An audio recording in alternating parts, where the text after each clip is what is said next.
नमस्ते शिक्षार्थी, कैसे आप सभी। उम्मीद है कि आप सभी बेहतर अपना रिजल्ट बना रहे होंगे, बेहतर रिजल्ट दे रहे होंगे और जो आपका टेस्ट चल रहा है उसमें आपकी परफॉर्मेंस बेहतर हो रही होगी। अगर नहीं हो रही होगी तो धीरे धीरे आप बेहतर करने का कोशिश कर रहे हैं, ऐसा हमें उम्मीद है। और उच्च उड़ान वादा सफलता का जो कि आपके लिए एक बेहतरीन टेस्ट सीरीज़, बेहतरीन प्रोग्राम आपके लिए लाया है, जिसमें हम लोग बिहार पुलिस, बिहार दरोगा का सेट प्रैक्टिस डेली बेसिस पे कहीं ना कहीं ट्यूसडे वेडनेसडे थर्सडे फ्राइडे और सैटरडे के तहत चलाते हैं, जिसमें 3 दिन जो है वह आपको मंगलवार, बृहस्पतिवार और शनिवार बिहार पुलिस दरोगा के लिए, और मंगलवार के अलावे जो हमारा बुधवार और शुक्रवार होता है उसमें हम लोग करवाते हैं बिहार पुलिस का। तो उसी बिहार पुलिस का सेट नंबर 13 जो है करवाया गया, उसी का जो सॉल्यूशन है, क्या है क्वेश्चन, क्या है सॉल्यूशन, देखते हैं और हम लोग सीधा आंसर पर आते हैं। ऊंची उड़ान वादा सफलता का सेट नंबर 13। चलिए शुरू करते हैं। पहला क्वेश्चन आपकी स्क्रीन पर ये रहा कि केंद्र सरकार के किस मंत्रालय ने ग्राम पंचायत योजना की प्रक्रियाओं को बढ़ावा देने के लिए सबकी योजना सबका विकास जो है यह शुरू किया गया। तो ये होगा ग्रामीण विकास मंत्रालय, पंचायती राज मंत्रालय, वित्त मंत्रालय या कृषि विकास। तो ये हो जाएगा आपको कौन, पंचायती राज मंत्रालय। ठीक है, जो ललन सिंह है याद रखिएगा, राजीव रंजन उर्फ ललन सिंह जिनको हम कहते हैं, जिनको पंचायती राज मंत्रालय दिया गया, उनके द्वारा 2 अक्टूबर को, याद रखिए कब, 2 अक्टूबर को ग्रामीण क्षेत्रों का विकास करने के लिए, ताकि ग्रामीण क्षेत्र में सेवा बेहतर मिल सके तो परिणाम भी बेहतर होगा, विकास भी ज़्यादा होगा। इसी उद्देश्य से ग्रामीण पंचायत को बेहतर करने के लिए सबकी योजना सबका विकास जो है वो शुरू किया गया। क्वेश्चन नंबर दूसरा आपको कह रहा है कि हाल ही में किस भारतीय राज्य के बालोद जिला, याद रखिए कौन जिला, बालोद जिला देश का पहला आधिकारिक बाल विवाह मुक्त जिला क्या कर दिया, घोषित कर दिया गया, ये आपसे पूछ रहा है। तो याद रखिए ये बालोद जो जिला है ये कहाँ का है, तो ये छत्तीसगढ़ का है। कहाँ का है, छत्तीसगढ़ का। छत्तीसगढ़ में 436 ग्राम पंचायत, दिमाग में बैठा लीजिएगा, और 9 शहरी क्षेत्रों को मिला करके, दोनों को मिला करके, है ना, वहाँ पर अभी तक का ये रिकॉर्ड है कि वहाँ पर पूरी तरह से बाल विवाह को क्या कर दिया गया, मुक्त कर दिया गया। ये आपको समझना है, दोनों को मिला करके, दोनों जगहों को मिला करके। और ऐसा जो शुरुआत किया गया है, यानी अभी तक कहा जाता है इन दोनों जगहों पर मिला करके पिछले 2 साल में एक भी मामला, पिछले 2 साल में एक भी मामला बाल विवाह से संबंधित नहीं आया है। और कहा जाता है कि अभियान जो शुरू किया गया वो 27 अगस्त 2024 को ये अभियान शुरू किया गया था। याद रखिएगा 27 अगस्त 2024 को ये अभियान शुरू किया गया था, और ये अभियान का उद्देश्य है कि पूरे राज्य को क्या करना, बाल विवाह मुक्त क्या करना, बाल विवाह मुक्त करना। सीएम कौन है ये आपको पता होगा, विष्णुदेव जो साईं है वहाँ का क्या नाम है आपको, सीएम है। ठीक है, चलिए उसके बाद नेक्स्ट क्वेश्चन की तरफ चलते हैं।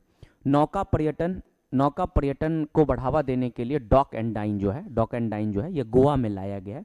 प्रमोद सावंत जी की जो गवर्नमेंट है उसके अगुवाई में जो है डॉक डाइन लाया गया, जो प्राइवेट जो एक तरह से, या जो गवर्नमेंट का नहीं बल्कि समझिए जो प्राइवेट वहाँ पर डॉक सेवा दे रही है, वो गवर्नमेंट की जो सेवाएं होगी उस पर खाना पहुँचाना, उस पर सेवाएं देना, ये सब चीज़ों करने के लिए सरकारों के साथ मिल करके ये पहल शुरू किया गया। फ्रीडम एज ए सैन्य अभ्यास, ये पूछ रहा है फ्रीडम एज ए सैन्य अभ्यास का आयोजन किस देश ने किया। तो फ्रीडम एज ए सैन्य अभ्यास दक्षिण कोरिया, जापान, भारत और ए और बी दोनों हो जाएगा। ये त्रिस्तरीय एक अभ्यास है, या यूँ समझिए कि त्रिपक्षीय जो है एक अभ्यास है, जिसमें दक्षिण कोरिया, जापान के साथ यूएस भी है। याद रखिएगा ये तीनों के तीनों जो है, ये तीनों मिल करके साथ में ये काम कर रहे हैं। और ये कहाँ पर किया गया, तो ये सितंबर से शुरू किया गया है। और ये कहाँ पे, तो याद रखिएगा साउथ कोरिया का एक जगह है जिसका नाम है जेजू द्वीप, एक जगह है वहाँ पर, वहीं पर जो है जेजू द्वीप, वहीं पर ये शुरू किया गया। याद रखिएगा जेजू द्वीप है वहीं पर जो है, और ये कहाँ है, तो साउथ कोरिया में, साउथ कोरिया में है, वहीं पर ये प्रयास शुरू किया गया। और यह 3 देशों का, एक दक्षिण कोरिया, जापान और यूएस का जो है एक त्रिस्तरीय या त्रिपक्षीय कह सकते हैं अभ्यास है। और ये कहाँ हुआ, तो आपको जेजू द्वीप कहाँ पे, साउथ कोरिया में किया गया। और सवाल आया कि कब, तो सितंबर 2025 में, सितंबर 2025 में। नेक्स्ट क्वेश्चन है, दुनिया का पहला डिजिटल आदिवासी विश्वविद्यालय आदि संस्कृत, एक आदि संस्कृत जो है कह सकते हैं ई लर्निंग के तहत जो है डिजिटल जो है वो शुरुआत किया गया। कहाँ पे, तो ये नई दिल्ली में शुरू की गई। कहाँ पे की गई है, नई दिल्ली में। याद रखिएगा 10 सितंबर 2025 को, 10 सितंबर 2025 को ये किया गया, ताकि जनजातीय जो क्षेत्र है उसको बेहतर किया जा सके, और जो जनजातीय का क्या स्थिति है उसको ई लर्निंग के माध्यम से पहुंचाया जा सके। जनजातीय कार्य मंत्रालय जो है पता होगा राज्य में, इन्होंने जो शुरू किया, दुर्गा दास जो उकई जो है या उड़के उनको कहा भी है, उनके द्वारा ये शुरू किया गया। ठीक है, आइए उइके हम लोग कहते हैं उनको। किस देश ने सबसे लंबी दूरी की क्रूज मिसाइल फ्लेमिंगो का परीक्षण किया? फ्लेमिंगो का परीक्षण किसने किया? तो ये फ्लेमिंगो का परीक्षण यूक्रेन ने किया है। मतलब यूक्रेन ने क्या किया, अभी हाल में ही वहाँ की एक कंपनी है जिसका नाम है, आप समझिए, एक कंपनी है वहाँ की, कहाँ पे, यूक्रेन का, जिसका नाम है फायर पॉइंट रक्षा कंपनी। ये कंपनी है, याद रखिएगा। यही कंपनी ने क्या किया है, इसकी शुरुआत की है। और इसकी जो मारक क्षमता है वो कहा जाता है 3000 किलोमीटर की मारक क्षमता है। और वहाँ के जो राष्ट्रपति जेलेंस्की हैं उनकी अगुवाई में ये किया गया है। और यूँ समझिए उसकी राजधानी कहाँ है, तो वो कीवी है। ये दिमाग में बैठा लेना है। अगला क्वेश्चन है, अक्टूबर 2025 में भारत का निर्वाचन आयोग ने विधानसभा 2025 का चुनाव हुआ, वो कितने तारीखों में घोषणा किया? तो 2 तारीख आपको पता होगा। इसका परिणाम भी आ चुका है, 6 नवंबर और 11 नवंबर। और 14 नवंबर को क्या हुआ, इसका परिणाम घोषित किया गया, जिसमें एनडीए की सरकार जो है भारी बहुमत के साथ जीत हासिल की है। 203 सीट के जो है आसपास उसने बढ़त लाई है, जिसमें अकेले बीजेपी को 89 सीट, फिर 85 सीट के आसपास जेडीयू को, इस तरह से सीट का क्या हुआ, बंटवारा हुआ है। राष्ट्रीय प्रौद्योगिकी दिवस जो है वह कब मनाया गया? यानी आपसे पूछ रहे हैं नेशनल टेक्नोलॉजी डे, यानी कि, 1 मिनट रुकिएगा।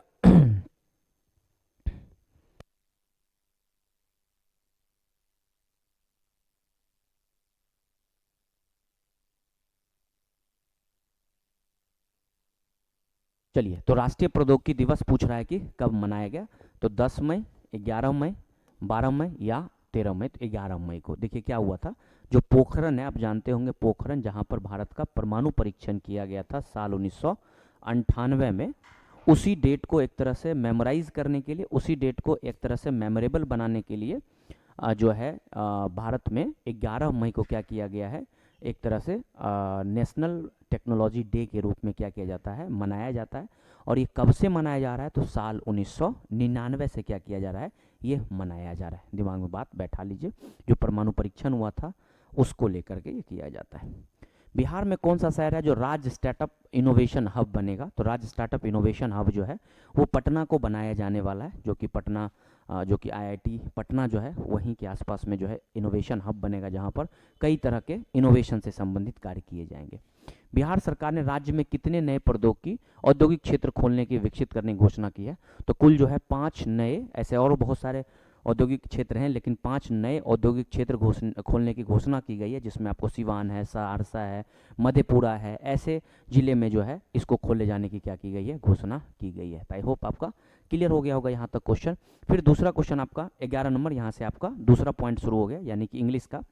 डैश शताब्दी is the fastest train in the of the India, यानी पूछ रहे कौन सा जो है वह शताब्दी वह इंडिया का सबसे फास्टेस्ट है। तो इसमें दोनों में से द शताब्दी is the fastest train of India, तो बी हो जाएगा इसमें आंसर। फिर इसके बाद क्वेश्चन है 12 में, 12 क्वेश्चन पूछ रहा है कि the little child would be have drawn but the life guard who came in the dash, who came in the right, who came in the right या nick the nick of the time, मतलब same उसी समय जो है वो एक तरह से कह सकते हैं कि बच्चे बचा लिए गए, लाइफ गार्ड उसको एक तरह से मिल गया। उसके बाद अगले क्वेश्चन की तरफ चलेंगे। अगला क्वेश्चन हमारा क्या कहता है कि the answer you gave is a not right, यानी answer the gave you not right, the answer which you get not right, C हो जाएगा इसका answer. There was a curfew in the town, so there was a traffic, so there was a traffic on the dash on the road, मतलब क्या होगा इसका answer? Question number 14, 14 में क्या पूछा आपको कि there was a curfew in the town so that there were the traffic on the road, little a few, क्या हो जाएगा, लिटिल हो जाएगा, क्या हो जाएगा, लिटिल हो जाएगा। पैसिव वॉइस करना है, it is the impossible to do this, इसको आपको कन्वर्ट करना है, तो कन्वर्ट करेंगे, this is possible to be done, this speech is delivered by the minister, the speech is delivered by minister, ये हो जाएगा, क्या हो जाएगा, ए हो जाएगा। 16 नंबर क्वेश्चन की तरफ चलेंगे। तो the government of the Nobel is called, government by the nobles जो होते हैं वो क्या कहलाते हैं? तो आपको पता होगा एरिस्टोक्रेसी, ये आप जानते भी होंगे। फिर एंटोनिम्स ऑफ ओबीडियंट का एंटोनिम्स क्या होगा? तो ओबीडियंट का एंटोनिम्स क्या होगा? अनरली जो है वह क्या होगा, ओबीडियंट का एंटोनिम्स होगा। अब हम लोग आ जाते हैं ज्योग्राफी के सीरीज में। निम्नलिखित में से कौन सा राज्य तापी बेसिन का हिस्सा नहीं है? कौन सा राज्य जो है वह तापी बेसिन का हिस्सा नहीं है, आपसे ये सवाल पूछा जा रहा है। तो तापी जो नदी है आपको पता होगा मध्य प्रदेश का एक जगह है सतपुरा रेंज, उसके मतलब रेंज से ये नदी निकलती है और वहाँ से होते हुए मध्य प्रदेश से होते हुए महाराष्ट्र और गुजरात ये नदी जाती है। तो ये राजस्थान नहीं जाती है। कहाँ नहीं जाती है, याद रखिएगा, राजस्थान जो है ये नहीं जाती है। और ये कहाँ पर से निकलती है, तो बैतूल जो डिस्ट्रिक्ट है, सतपुरा रेंज, वो बैतूल डिस्ट्रिक्ट से निकलती है, याद रखिएगा। राजस्थान में ये नहीं जाती है। राजस्थान के सीएम भजन लाल शर्मा जो है राजस्थान के सीएम है, ये दिमाग में बैठा ली। और हरि भाई बागड़े जो है वहाँ के गवर्नर है। अच्छा, एक और, तापी की लंबाई कितनी है, तो 724 किलोमीटर तापी की क्या है, लंबाई है। उद्गम स्थान कहाँ था तापी का, तो याद रखिएगा बैतूल जो डिस्ट्रिक्ट है उसमें सतपुरा रेंज में। सूर्यधर जो निम्न में से किस राज्य में स्थित है, तो सूर्यधर जो एक तरह से कह सकते हैं झील है, वो किस मतलब राज्य में स्थित है, तो हिमाचल प्रदेश, अरुणाचल प्रदेश, मेघालय या उत्तराखंड। आंसर क्या हो जाएगा इसका, उत्तराखंड। उत्तराखंड का देहरादून आपको पता होना चाहिए। उत्तराखंड का एक जगह है, उसका राजधानी भी कह सकते हैं, कौन, देहरादून। वहाँ पर डोड्रोवाल जगह है, वहीं पर से ये निकलती है झील, याद रखिएगा। और यही झील जो है इसका किस राज्य में स्थित है, तो ये क्या हो जाएगा, उत्तराखंड हो जाएगा। ठीक है, दुनिया में अगर पूछे कि सबसे बड़ी झील कौन है, याद रखिएगा सबसे बड़ी झील अगर हम भारत की बात करेंगे तो वेबनाड झील जो है केरला में, वो सबसे बड़ा झील है, याद रखिएगा। और अगर उत्तराखंड के सीएम का बात करेंगे तो पुष्कर धामी जो है, पुष्कर सिंह धामी, वो वहाँ के सीएम है। सीमेंट में मौजूद सिलिका का अनुमानित मात्रा कितना है, तो सीमेंट में मौजूद सिलिका का अनुमानित मात्रा जो है वो 17 से 25% होता है, याद रखिएगा, सिलिका इसमें। और सबसे ज़्यादा इसमें चूना पत्थर होता है, याद रखिएगा, सबसे अधिक क्या होता है, चूना पत्थर होता है। ठीक है। मध्य अक्षांश के तटीय क्षेत्र प्रदेशों में डैश प्रकार के वन पाए जाते हैं, तो मध्य अक्षांश के तटीय प्रदेशों में जो ज़्यादातर वन पाए जाते हैं वह उष्णकटिबंधीय या भूमध्य सागरीय या मानसूनी या शीतोष्ण सदाबहार। तो आंसर आपको कर लेना है कौन से वन पाए जाते हैं, तो वन पाए जाते हैं शीतोष्ण सदाबहार, क्योंकि मध्य अक्षांश मतलब ये थोड़ा ऊंचाई का बात कर रहा है यहाँ पर। जैसे एग्जाम्पल के लिए पेड़ का बात करेगा, ओक, देवदार है ना, ये सब जो पेड़ हैं, या नीलगिरी पेड़, ये सब जो हैं वो आपको इस क्षेत्र में पाए जाने वाले वन हैं। कंवल वन्यजीव अभ्यारण्य पूछ रहा है कहाँ है, तो कंवल जो है वो कहाँ पर है, तो तेलंगाना में है। ये 1965 में कंवल जीव बना था, याद रख लीजिएगा। और टोटल इसका जो एरिया है वो 893 वर्ग किलोमीटर में कुल जो है इसका एरिया है। और इसको 2012 में बाघ जीव अभ्यारण्य में भी इसे शामिल कर लिया। कब कर लिया गया, 2012 में। और तेलंगाना के सीएम कौन हो, तो रेवंत रेड्डी जो है वहाँ के सीएम है। और जिष्णु देव वर्मा जो है वहाँ के गवर्नर है। उसके बाद भारत में लगभग कितने प्रतिशत यात्री का जो यातायात होता है वह सड़कों के माध्यम से होता है, तो याद रखिएगा 87% जो है यात्री का जो मूवमेंट होता है वो कहाँ से होता है, तो वो आपको सड़कों से होता है। 2011 के जनगणना के अनुसार भारत में अधिकांश लोग अन्य राज्य से प्रवास किए हैं, तो कहाँ से ज़्यादा प्रवास किए हैं, तो ये सबसे ज़्यादा भारत, आपको पता होगा वर्तमान में मुद्दा भी बना हुआ था, उत्तर प्रदेश और बिहार से लगभग 20 पॉइंट, याद रखिएगा 20.9 मिलियन लोग जो है वो ट्रांसफ़र किए थे, कहाँ से, तो बिहार और उत्तर प्रदेश से, जो कि पूरी भारत का 37% है, जो कि मूवमेंट का पूरे भारत का 37% मूवमेंट किया। और सबसे ज़्यादा कहाँ गए, तो महाराष्ट्र और जो दिल्ली है वहाँ पर लोगों का खिंचाव ज़्यादा हुआ था। इसके अलावा अगला क्वेश्चन आपको है, निम्नलिखित में से किस राज्य में भौगोलिक परिस्थिति के कारण रेल परिवहन का विकास कम हुआ है, तो आपको पता होना चाहिए कि जिस क्षेत्र में पूरा पहाड़ी एरिया होगा जहाँ पर ज़्यादातर रेलवे नहीं पहुँच पाएगी, वहाँ सुविधाओं की कमी होगी, तो वो राज्य कौन हो जाएगा, वो राज्य हो जाएगा सिक्किम। क्या हो जाएगा, सिक्किम, जो प्रेम सिंह तामांग और ओम प्रकाश माथुर जहाँ के गवर्नर हैं, तो वहीं पर जो है वह रेलवे का विकास ज़्यादा नहीं हुआ। हालांकि वर्तमान में रेलवे का विकास वहाँ भी किया जा रहा है, लेकिन बड़े लेवल पे नहीं होगा, क्योंकि ये सारे क्षेत्रों में चूंकि आबादी भी ज़्यादा है और औद्योगिक क्षेत्र भी है, प्लस सबसे बड़ा कृषि क्षेत्र है, इसकी वजह से यहाँ पर विकास ज़्यादा हुआ है। भारतीय संविधान के अनुसार 368 के कितने प्रकार के संशोधन होते हैं, तो संशोधन जो होते हैं वह 3 प्रकार के होते हैं, दिमाग बैठा लीजिएगा। एक संशोधन होता है जो विशेष बहुमत का संशोधन होता है, एक विशेष बहुमत प्लस आधा जो सीट है उसका बहुमत होता है, फिर तीसरा बात करेंगे तो साधारण बहुमत होता है। बहुमत कितने प्रकार के होते हैं, तो बहुमत 3 प्रकार के होते हैं। एक विशेष बहुमत होता है, एक विशेष बहुमत प्लस आधे राज्यों का बहुमत, और एक क्या होता है आपको, साधारण बहुमत होता है। उसके बाद आपका क्वेश्चन है, कि भारतीय संविधान के अनुसार लोकसभा में केंद्र शासित प्रदेशों का प्रतिनिधित्व, यानी कि केंद्र सरकार सॉरी क्या नाम है, केंद्र शासित प्रदेश, लोकसभा में टोटल जो सीट होंगे मैक्सिमम वो 550 हो सकते हैं, जिसमें राज्य को 530 दिया गया है और केंद्र शासित प्रदेश को मैक्सिमम 20 दिया गया है। तो आंसर हो जाएगा 20। राज्य में विधान परिषद को समाप्त करने और बनाने की शक्ति किसके पास है? तो ये शक्ति संसद के पास है। याद रखिए किसके पास है? संसद के पास है। अनुच्छेद 169 के तहत जो है क्या कर सकता है? उसे बना और उसे हटा सकता है। राज्य में मुख्य कार्यकारी प्रमुख कौन होते हैं? तो पता होगा आर्टिकल 153 जो हर राज्य में क्या होगा? कार्यकारी प्रमुख होगा। कौन? राज्यपाल। तो अनुच्छेद 153 के तहत जो है आंसर क्या हो जाएगा? राज्यपाल हो जाएगा। भारत में आयुध अधिनियम कब लगाया गया? तो ये 1959 में लाया गया, ताकि बम, गोले बारूद या अन्य जो हथियार का इस्तेमाल किया जा सकता है उसको कम किया जा सके। तो ये क्वेश्चन था आपका 30 तक। बाकी फिर आपको हम लोग अगले क्वेश्चन में अगले सेट के साथ बिहार दरोगा, बिहार पुलिस के साथ हम लोग मिलते हैं। अपना ख्याल रखिए, पढ़ते रहिए, पढ़ाई को कंटिन्यू रखिए, वीडियो देखते रहिए, ताकि कुछ कुछ क्वेश्चन आपके दिमाग में बैठते चला जाएगा। तो ऐसे ही वीडियो देखने के लिए चैनल को सब्सक्राइब करिए, और नहीं किए हैं तो कर लीजिए, और शेयर करिए और लाइक करिए। मिलते हैं अगले वीडियो में, तब तक के लिए धन्यवाद। ऊंची उड़ान, वादा सफलता का।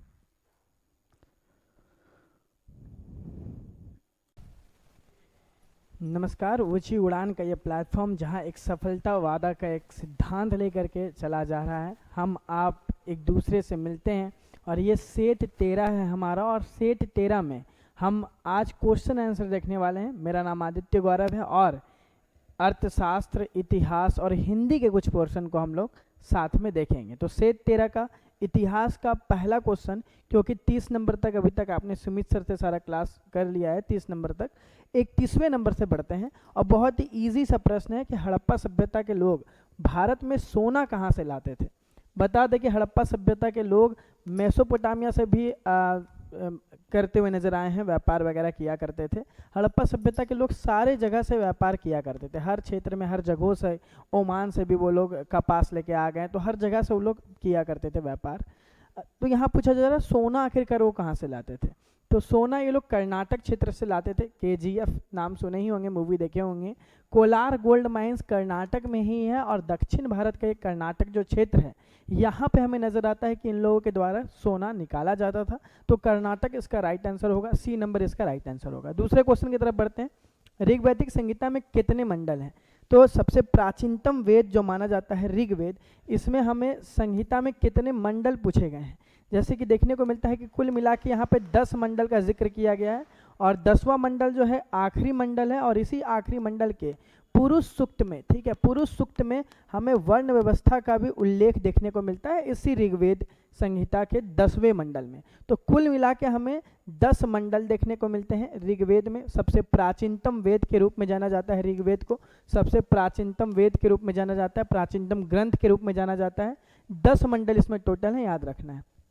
मौर्यकालीन समाज में, मौर्य समाज में कई शहर थे, निम्न में से कौन सा शहर सबसे दक्षिणी छोर में स्थित था?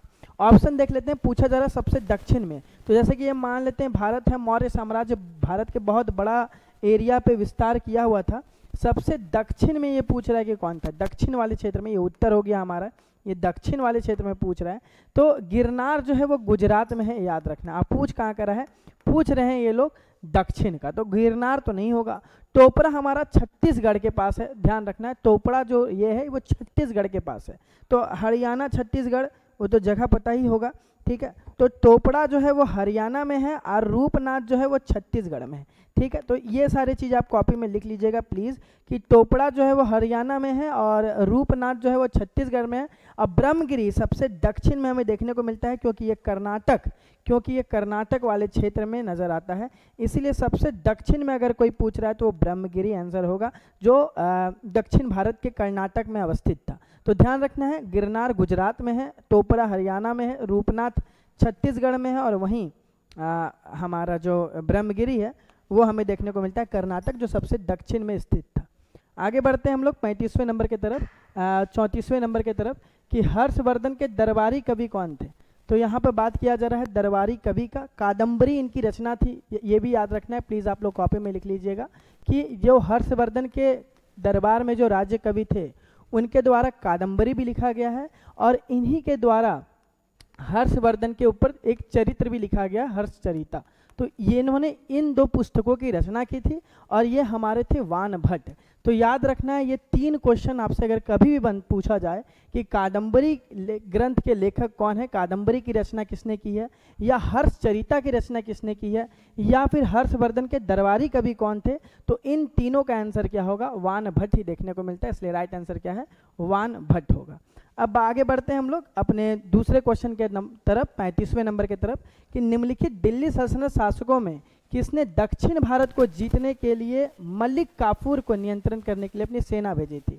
तो बहुत सारे लोगों के द्वारा ये भी देखने को मिला है कि बहुत क्षेत्र, जैसे दक्षिण भारत में बहुत सारे राज्य उभर रहे थे, उन सारे राज्य में आखिरकार बोला जा रहा है कि सबसे दक्षिण में, जैसे कि अहमदनगर है, गोलकुंडा है, बहुत सारे ऐसे ऐसे राज्य हैं जो कि हमारे दक्षिण भारत पे नज़र आते हैं। तो आखिरकार कौन देश था, कौन किनके द्वारा ये जो दक्षिणी छोर पर ये दिल्ली सल्तनत के द्वारा अधिकार किया गया दक्षिण भारत में जाकर के, तो ये हमारे मलिक काफूर थे जिनके द्वारा ये भेजा गया अभियान था। मलिक काफूर जाकर के यहाँ पर पूरा नियंत्रण किए हैं। अब मलिक काफूर को ये भी याद रखना है कि 1309 और 1310 ईस्वी के आसपास अलाउद्दीन खिलजी के द्वारा ये अभियान भेजा जाता है और अलाउद्दीन खिलजी इस अभियान का हिस्सा बनते हैं और इसमें मलिक काफूर को ये भेजा जाता है और मलिक काफूर दक्षिण का ये अभियान जीत भी जाते हैं। तो 1309 से 1310 ईस्वी ये बातें याद रखनी है। आगे बढ़ते हैं, दिल्ली के निम्नलिखित में से किस शहर की स्थापना गयासुद्दीन तुगलक के द्वारा की गई है। तो तुगलक वंश के जो संस्थापक हैं उनके द्वारा कौन सा शहर बनाया गया है। तो देखो टोटल मिलाकर के 7 शहर हमें दिल्ली में बनते नजर आते हैं तुगलक वंश में। उसी 7 शहर में एक शहर नजर आ रहा है तुगलकाबाद, जो कि गयासुद्दीन तुगलक के द्वारा बनाया गया है। इसका भी कारण क्या है, कारण भी याद रखना है, क्योंकि इस समय में मंगोल आक्रमण हो रहा था।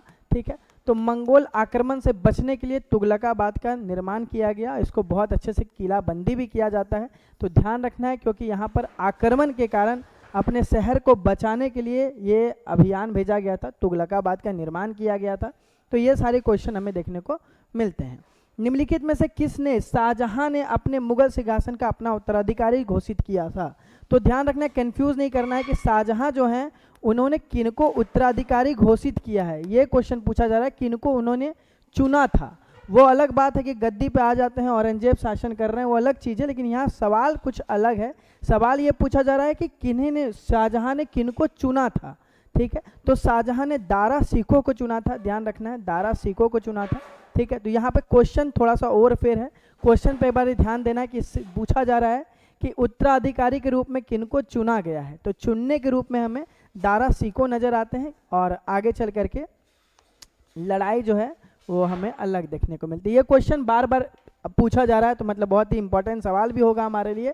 हर बार क्वेश्चन थोड़ा सा अलग होता है, लेकिन चीज़ें वही रहती है जो हम लोग बार बार डिटेल में करे जा रहे हैं कि पानीपत का प्रथम युद्ध बाबर और किनके बीच हुआ था। यही सवाल था पहले भी कि आखिरकार किसने सबसे पहले बारूद का इस्तेमाल किया। उसमें भी हम लोगों ने जिक्र किया था पानीपत के युद्ध का। उसमें भी हम लोगों ने जिक्र किया था कि कैसे इब्राहिम लोदी को हराने के लिए बारूद का इस्तेमाल किया गया और यहाँ पे मुगल वंश की स्थापना की गई, दिल्ली सल्तनत को ख़त्म किया गया। तो बहुत ही इजी क्वेश्चन है कि पानीपत का जो प्रथम युद्ध था वो बाबर और इब्राहिम लोदी के बीच में हुआ था। इसका क्वेश्चन हर बार ही देखने को मिलता है, बस पैटर्न थोड़ा अलग रहता है, तो इस कारण से इसमें हार्ड कुछ लग नहीं रहा होगा। अब आते हैं, किस पेशवा ने ईस्ट इंडिया कंपनी के साथ बेसिन की संधि पर हस्ताक्षर किया था। तो बेसिन की संधि हमें देखने को मिलता है पुणे के युद्ध के बाद। पुणे के युद्ध के बाद ये बेसिन की संधि होती है और इसी संधि में हमें ये देखने को मिलता है कि जो ब्रिटिश है उनको सत्ता मिल जाती है। ब्रिटिश यहाँ पे बहुत ज़्यादा राज करते हुए नजर आते हैं। 1802 का ये युद्ध, ठीक है, तो पुणे के युद्ध के बाद बेसिन की संधि साइन की जाती है और पूरी जो बागडोर है वो ईस्ट इंडिया कंपनी अपने हाथों में ले लेती है। तो बाजीराव द्वितीय थे इस समय में और उन्होंने ये पूरी गद्दी को अपने हाथ में लेते हुए नजर आए हैं। 1802 पुणे के युद्ध के बाद हमें ये देखने को मिलता है कि बेसिन की संधि हुई और ईस्ट इंडिया कंपनी पूरा शासन करते हुए यहाँ पे नजर आते हैं। तो बेसिन की संधि जो है वो पुणे के युद्ध के बाद बाजीराव द्वितीय हमें देखने को मिलते हैं, उन्हीं के द्वारा ये शासन स्थापित किया गया था। अगले क्वेश्चन की तरफ बढ़ते हैं, 40वां नंबर। ब्रिटिश भारत की सरकार ने किस वर्ष एक कानून पारित किया था जिसके अनुसार ईसाई धर्म जिसके अनुसार ईसाई धर्म अपनाने वाले को अपनी पैतृक संपत्ति में अधिकार प्राप्त हुआ। तो इन लोगों के द्वारा ईसाई धर्म को बढ़ाने के लिए, ईसाई धर्म का प्रचार प्रसार करने के लिए, क्योंकि यूरोपियन जो हैं इसी कारण से भारत आए हैं, बाहरी लोग इसी कारण से आ रहे हैं ताकि वो अपने धर्म का बहुत ज़्यादा प्रचार प्रसार कर पाएँ। तो हमें ये देखने को मिलता है कि इन लोगों के द्वारा बहुत सारे ऐसे अभियान निकाले गए जिस कारण से भारत में धर्म परिवर्तन का रूपरेखा तैयार किया जा रहा था। उसी में कि आपको ये पैतृक संपत्ति मिल जाएगी अगर आप धर्म अपना लेते हैं ईसाई, तो ही आपको मिलेगा। ऐसा एक कानून पारित किया गया था 1850 ईस्वी में, ध्यान रखना है 1850 ईस्वी में।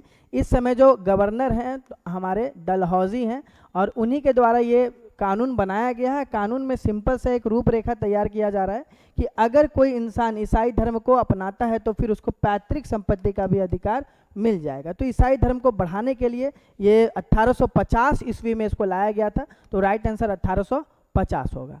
निम्नलिखित में से कौन सा स्थान 1917 में गांधी जी से सत्याग्रह से संबंधित है?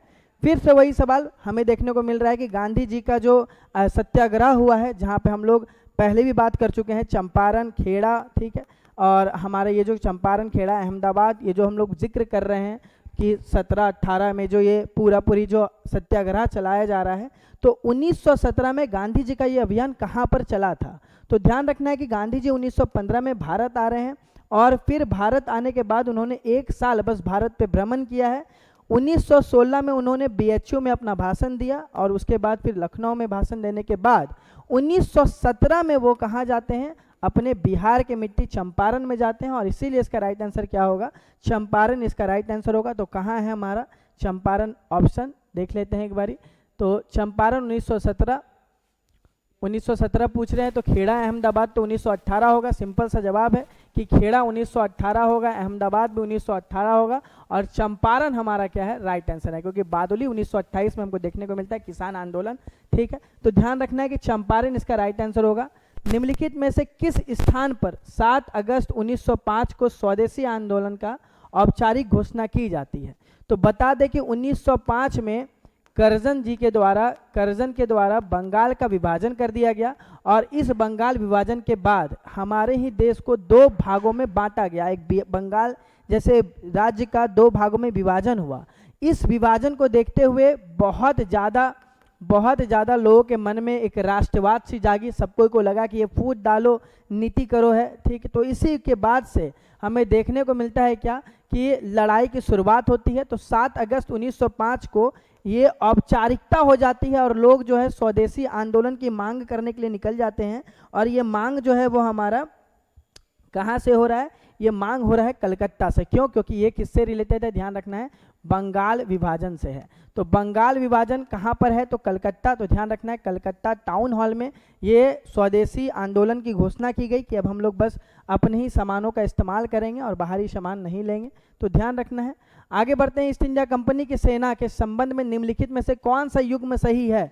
तो ईस्ट इंडिया कंपनी जो सवार देती थी, घुड़सवार होते थे, उन्हीं को सवार कहा जाता था। हर सेना के पास घुड़सवार होती थी। जिसके पास ज़्यादा नंबर ऑफ घुड़सवार है, जिसके पास ज़्यादा घुड़सवार है, उसका रैंक उतना ऊंचा है, ये बात था। और एक मस्कत थे। मस्कत क्या होते थे? ध्यान रखना, जो पैदल सेना वाले अपने पास हथियार रखते थे उसी को मस्कत कह के पुकारा जाता था। तो दोनों चीज़ें सही हैं, ध्यान रखनी है कि एक घुड़सवार वाला चीज़ तो सही है, मस्कट भी सही है। इसी कारण से राइट आंसर क्या होगा? 1 और 2 दोनों होगा, क्योंकि इसमें पूछा जा रहा है कि कौन सा युग्म सही है। तो दोनों से युग्म सही देखने को मिलता है, एक सवार भी और एक मस्कट भी।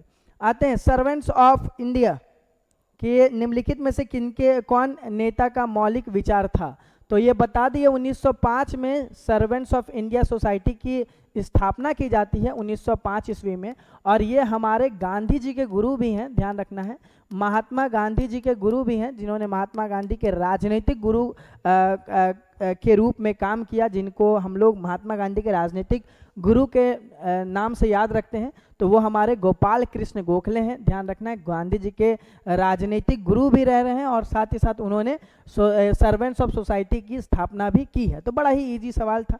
अब आते हैं निम्नलिखित में से पंक्तियां किनकी थी कि सरफरोशी की तमन्ना अब हमारे दिल में है, देखना है जोर कितना बाजुए कातिल में है। तो ये हम लोग बार बार इस चीज़ को सुनते रहते हैं और ये हमारे दिमाग में बैठा हुआ है, हमेशा से बचपन से हम लोग आते आ रहे हैं कि अब ये कहा जा रहा है कि ये पंक्तियाँ किनकी थी। तो ध्यान रखना है कि ये 1921 में पटना में ये पंक्तियाँ बहुत ज़्यादा प्रचलित हो रही है।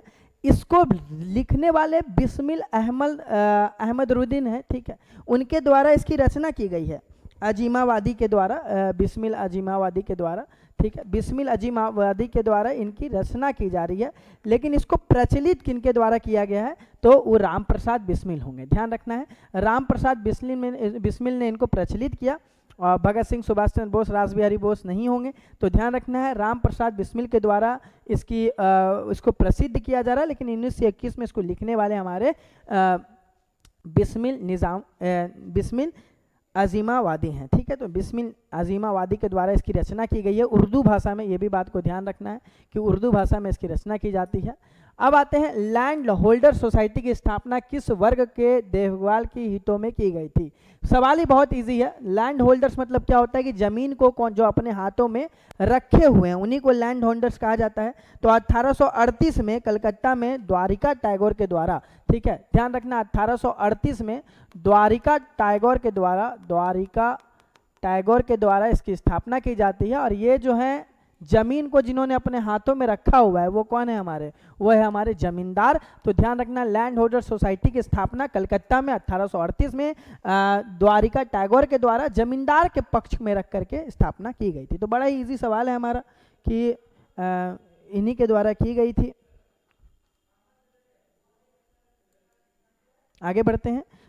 आगे का सवाल यह है हमारा कि किस नेता ने भोपाल की बेगमों ने 20वीं सदी के शुरुआतियों में लड़कियों के लिए एक प्राथमिक विद्यालय की स्थापना की थी।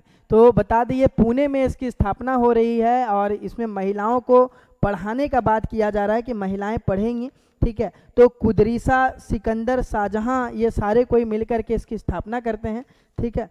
कुदरीसा, ये लोग सब कोई मिलकर इसकी स्थापना करते हैं और ये पुणे में स्थापना होती है, महिलाओं के लिए प्राथमिक स्कूल खोला जाता है। तो पुणे कहाँ पर है, और सॉरी पुणे तो आंसर दिया ही हुआ गया है, ठीक है। तो पुणे हमारा राइट आंसर होगा, पुणे में इसकी स्थापना करते हैं, ध्यान रखना है। लेकिन यहाँ पे पूछा जा रहा है कि भोपाल की बेगमों में, ध्यान रखना है, वो महाराष्ट्र की बेगमों के द्वारा, माफ करिएगा, महाराष्ट्र की बेगमों के द्वारा जो है पुणे में उसकी स्थापना होती है।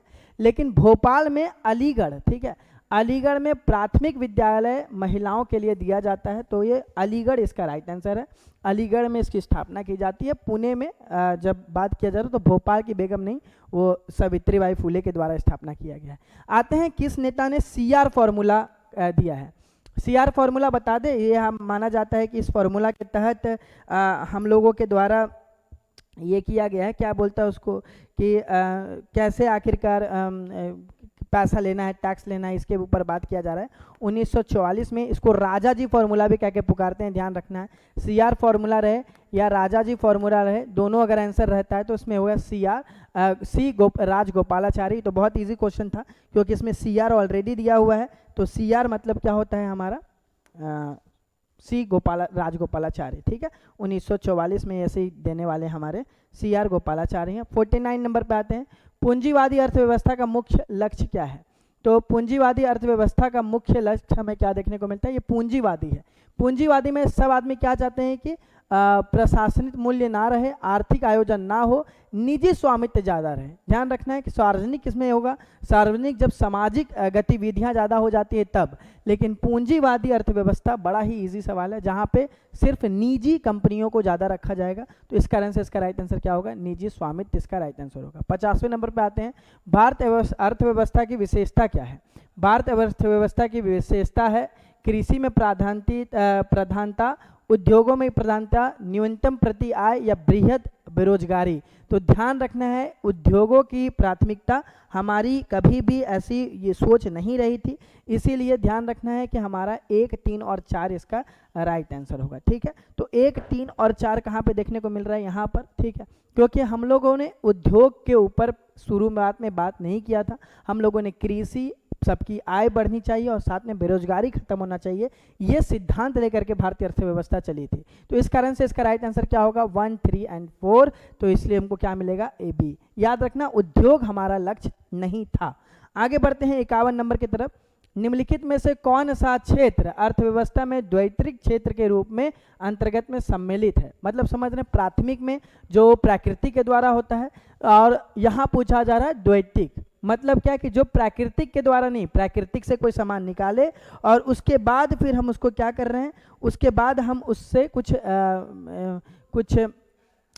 चीज़ें बना रहे हैं, ठीक है। तो हमारा क्या होगा, विनिर्माण, ठीक है। हम लोग से चीज बना रहे हैं, हमारा क्या होगा, द्वैतिक क्षेत्र होगा। इसलिए राइट आंसर क्या होगा, डी नंबर।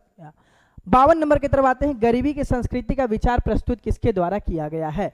तो एक हमारे जो गरीबी का संस्कृति है, जहां हम लोग बात करते हैं कि गरीब के ऊपर भी हम लोगों को सोचना चाहिए, ऐसी संस्कृति का विचार किनके द्वारा किया गया है? 1960 में इसकी बात की जाती है, ऑस्कर लुइस द्वारा, ठीक है। तो ध्यान रखना है, गरीबी का जो संस्कृति है, जिसमें हम लोगों ने गरीबों की संस्कृति को बचाने के लिए कला के ऊपर गरीब बेरोजगारी कैसे खत्म की जाए, इन सारे चीज़ों के ऊपर बात रखा था 1960 ईस्वी में। ये रखने वाले हमारे कौन थे? ऑस्कर लुइस द्वारा इसको रखा गया था 1960 ईस्वी में। इतना बात को याद रखना है, ठीक है। मुद्रास्फीति के समय कर की दर किस प्रकार से परिवर्तित करनी चाहिए? जब मुद्रास्फीति हो जाती है, जब सामान की चीज़ें बढ़ जाती हैं बहुत ज़्यादा, जब दामें बढ़ जाती है, तब हमें क्या करना चाहिए इन सारी चीज़ों पे? तो ध्यान रखना कि उस समय में हमको स्थिर रखना चाहिए या वृद्धि करना चाहिए या कमी करना चाहिए। उस समय हमें या कर में क्या करनी चाहिए? कमी करनी चाहिए। मुद्रास्फीति बता दे क्या होती है? जब कर हमारा क्या, जब हमारे किसी भी सामान का दाम क्या हो रहा होता है? बढ़ रहा होता है, उसी को बोलते हैं मुद्रास्फीति, ठीक। आगे बढ़ते हैं 54 नंबर की तरफ। 54 नंबर आ जाते हैं। बहुत इजी सवाल है। निम्नलिखित में कौन सी जोड़ी सही है? ठीक है, कौन से फसल? मक्का उत्तर प्रदेश, जूट पश्चिम बंगाल, कपास महाराष्ट्र, सोयाबीन आंध्र प्रदेश। तो ध्यान रखना है कि सोयाबीन और हमारा अगर मक्का रहे तो सोयाबीन और मक्का मध्य प्रदेश से बहुत ज़्यादा आता है, ठीक है। सोयाबीन और मक्का जो है वो मध्य प्रदेश से ज़्यादा आता है, तो यहाँ एमपी होगा सोयाबीन में और मक्का में भी एमपी होगा, ठीक है। तो ये दो चीज़ अपने दिमाग में बैठा लेना है और कॉपी में भी लिख लेना है कि मक्का का सही जोड़ी मध्य प्रदेश है और सोयाबीन का सही जोड़ी मध्य प्रदेश है और कपास का हमारा गुजरात है। इसी कारण से सिर्फ एक ही जोड़ी सही है, वो है हमारा जूट पश्चिम बंगाल। और यहाँ पूछा जा रहा है निम्नलिखित में से कौन सी जोड़ी सर्वाधिक फसल उत्पादन राज्य से सही है? तो ध्यान रखना है जूट बंगाल इसका सही आंसर होगा, बाकी सारा आंसर गलत होगा, ठीक है। भारतीय हीरा संसाधन कहाँ पर है, संस्थान कहाँ पर है? हीरा संस्थान बता दें कि जहाँ पर हीरों की ये की गई है कि कैसे आखिर का कार्य करना है, कृषि को कैसे बढ़ाना है, इन सारी चीज़ों के ऊपर भी यहाँ बात होता है, ठीक है। तो हीरा जो है वो 1978 में गुजरात में बनाया गया है, गुजरात में बनाया गया है 1978 में। और गुजरात तो कहीं नहीं है, नई दिल्ली नहीं होगा, मुंबई नहीं होगा, जयपुर नहीं होगा, तो सूरत में ही हमारा क्या है, गुजरात है। तो इस कारण से 1978 में सूरत में इसका राइट आंसर होगा, ठीक है। 56 नंबर की तरफ आते हैं। निम्नलिखित करों में से कौन सा कर ग्रामीण पंचायतों द्वारा लगाया जाता है? ग्रामीण पंचायत हमेशा एक कर लगाते हैं, इस कर के तहत ग्रामीण पंचायतों को इतना हक होता है कि वो इस कर के ऊपर अपना नियंत्रण बना सके। तो ध्यान रखना वो स्थानीय मेलों पर कर लगाते हैं, शुरुआती से ये कर लगाया है। तो राइट आंसर क्या होगा, स्थानीय मेलों पर ये कर लगती है, ठीक है। तो स्थानीय मेलों इसका राइट आंसर होगा। आगे बढ़ते हैं, क्योंकि ये लोग टोल के ऊपर भी कर लगाते हैं, स्थानीय मेलों के ऊपर कर लगाते हैं। आते हैं हिंदी के क्वेश्चन के ऊपर कि मोर शब्द क्या है? मयूर से मोर शब्द आया है, ये बात ध्यान में रखना है कि मयूर से हमारा मोर शब्द आया है। तो मयूर जो है वो संस्कृत शब्द है और जब संस्कृत धीरे धीरे अपनी भाषा चेंज कर देती है तो उसको तद्भव कह के पुकारते हैं। और हर बार हम ये चीज़ कह रहे हैं कि जब कोई भी संस्कृत भाषा मूल रूप से अपना शब्द बदल देती है, उसका अर्थ बदल जाता है, तो वो तद्भव शब्द कहलाती है। तो उसका राइट आंसर तद्भव होगा। जातिवादी संख्या, जातिवाचक संख्या क्या है? ठीक है, अच्छा जातिवाचक संख्या का उदाहरण नहीं है, यहाँ पूछ रहा है कौन नहीं है जातिवाचक।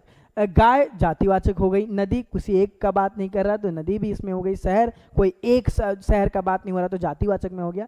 लेकिन विवेकानंद क्या है, हमारे व्यक्तिवाचक हैं। विवेकानंद हमारे व्यक्तिवाचक संज्ञा के रूप में आएंगे, जातिवाचक के रूप में नहीं आएंगे। इसी कारण से इसका राइट आंसर क्या होगा, विवेकानंद इसका राइट आंसर होगा, क्योंकि विवेकानंद जातिवाचक है, ठीक, सॉरी व्यक्तिवाचक है। और यहाँ पे पूछा जा रहा है अक्टूबर, अक्टूबर कौन सा ये है ना, अक्टूबर शब्द कौन सी संज्ञा है? कोई महीना का खास रूप बता रहा है तो इसी कारण से क्या होगा, अक्टूबर। जातिवाचक नहीं होगा क्योंकि एक महीना को साफ तौर से ये बता रहा है, ये महीनों का नाम है, तो नाम में क्या होता है, व्यक्तिवाचक संज्ञा होती है। बड़ा इजी सवाल है। सुख शब्द कौन सा लिंग है, ठीक है, तो सुख शब्द जो है ये कौन सा लिंग है ये पूछा जा रहा है। सुख जो है वो हमेशा क्या होता है, वो हमेशा पुल्लिंग होता है, तो ध्यान रखना ये पुल्लिंग शब्द है, ठीक है, सुख हमेशा पुल्लिंग शब्द है। निम्नलिखित में से कौन सा शब्द एक वचन नहीं है, एक वचन कौन सा शब्द नहीं है, समाचार, आग, वर्षा या चर्चा। चर्चा होता है, वर्षा होता है, आग या फिर समाचार। समाचार जो है ऐसा शब्द है जो बहुवचन है, ध्यान रखना है, तो ये हमारा बहुवचन होगा समाचार, ठीक है। और बाकी ये जो आग, वर्षा और चर्चा है ये हमारा एक वचन में भी प्रयुक्त होता है। श्याम कलम से लिखता है, ये किस कारक का ये है, देखो कलम से लिखता है तो यहाँ पर किसी एक चीज से वो लिख रहा है, इसी कारण से ये करण कारक है, ठीक है, क्योंकि ये इससे लिख रहा है तो ये कर्ण कारक का एग्जाम्पल है। यहाँ पर भी से आ रहा है, करण से, ठीक है, तो ध्यान रखना है यहाँ पर से तुम्हारा करण कारक है। ठाकुर का स्त्रीलिंग क्या होता है, तो ठाकुर का स्त्रीलिंग ठाकुराइन होता है। ठाकुराइन कहाँ है, तो ठाकुराइन यहाँ पर दिख रहा है, तो ठाकुराइन इसका राइट आंसर होगा, ठीक है। ठाकुराइन, ठाकुर, ठाकुराइन कहते हैं हम लोग। निम्नलिखित शब्दों में से कौन सा भाववाचक संज्ञा है, भाववाचक संज्ञा, ठीक है, तो भाववाचक संज्ञा जिनमें भाव प्रकट हो रहा है देखना है, मानवता, सहायता, जीवन या फिर हमारा परिवार। तो ध्यान रखना है भाववाचक संज्ञा नहीं है ये पूछ रहे हैं, ठीक है, क्योंकि यही तो दिख रहा है, क्योंकि यहाँ पे क्या है, ये भाववाचक हो गया, सहायता क्या हो गया, भाववाचक हो गया, क्योंकि भाव प्रकट हो रहा है, जीवन में भाव प्रकट हो रहा है, लेकिन परिवार क्या हो गया हमारा, परिवार हमारा समूहवाचक हो गया, ठीक है, तो इसलिए इसका राइट आंसर क्या होगा, परिवार इसका राइट आंसर होगा। निम्नलिखित में से कौन सा शब्द पुल्लिंग है, कपट, सुंदरता की निद्रा या मूर्खता, तो मूर्खता, निद्रा, सुंदरता ये सब तो स्त्रीलिंग शब्द है, तो कपट जो है ये हमारा पुल्लिंग शब्द है, ठीक है। सच्ची चरिता का मूल शब्द क्या होता है, सच्च चरिता का मूल शब्द जो है वो सत्य चरित से आया है, और एक्चुअल वो चरित से बना है कि चरित जो है वो सत्य होगा तब सत्य चरित बनता है, ठीक है, तो इसका मूल शब्द पूछ रहा है, ये तो उपसर्ग हो गया, ठीक है, सच, तो इसका मूल शब्द क्या है, चरित्र इसका मूल शब्द है। आजकल भारतीय पहनावे बदल गए हैं, इसमें कोई खास पहनावे का बात नहीं हो रहा है, इसमें बात हो रहा है भारतीय पहनावे, धोती भी हो सकते हैं, शर्ट पैंट भी हो सकते हैं, कोई विशेष प्रकार की कोई पहनावे का बात नहीं हो रहा है, इसी कारण से ये क्या होगा, ये जातिवाचक का एग्जाम्पल है, ठीक है, तो ये जातिवाचक क्योंकि इसमें कोई भी खास पहनावे के ऊपर बात नहीं किया गया, तो ये क्या होगा, जातिवाचक संज्ञा का बात कहेगा, ठीक है। तो अभी तक इतना ही चलेगा, फिर 68 से हमारे साइंस और मैथ वाले सर जुड़ जाएंगे। अभी का क्लास यहीं तक रखते हैं, उसके बाद मनोज सर के साथ हम लोग आगे का क्लास करेंगे, ठीक है। तब थैंक यू, तुम लोगों से मिलते हैं फिर नेक्स्ट क्लास में।